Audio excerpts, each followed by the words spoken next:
This happened 20 minutes ago, so I apologize, but I wanted to get some time in between our playoff predictions video to get this one out there because I don't want to upload videos a little bit too quickly, one after the other. But the Red Wings have made some pretty interesting moves. Steve Yzerman has announced today that the team will not renew the contracts of head coach Jeff Blashill, assistant coach Doug Huda, and goaltending coach Jeff Salajko.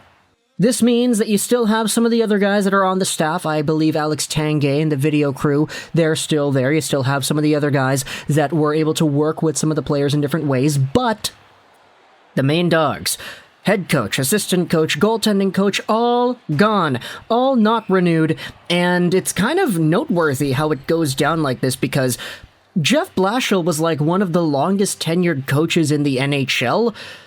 Like, this season, I believe it was only John Cooper that was longer than he was. It was longer than every other NHL head coach this season, something like that. And now that's coming to an end here. The thing is, with Jeff Blashill and his departure, it's not really surprising. Like, I don't think anybody looking at this news is going to be surprised, shocked, blown out of their mind. Oh my goodness, he's gone. What? But even though that may be the case, even though, objectively speaking, seeing Blashill do the things he has done as head coach, see the record over the past 7 seasons and say to yourself, wow, this guy just did not really ice the best team, you still gotta remember that Blashill was a guy. And he did his best, right? I mean, he wasn't that good at it, but there was still some good moments here and there where you could look at Blashill and the product he was icing out there and say, hey, there was some pretty good chemistry. Once in a while, there were some good directional pieces that you had for the future being expanded upon by Blashill and his coaching.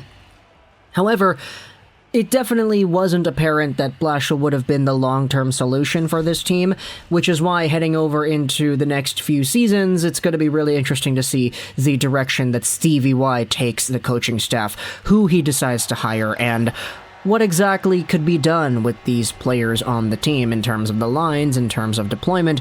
Everybody was talking about, oh, Marty St. Louis, he comes over onto Montreal and all of a sudden Cole Caulfield starts scoring goals again. Could we see the same thing with Filip Zadina when the new Red Wings head coach inevitably gets named?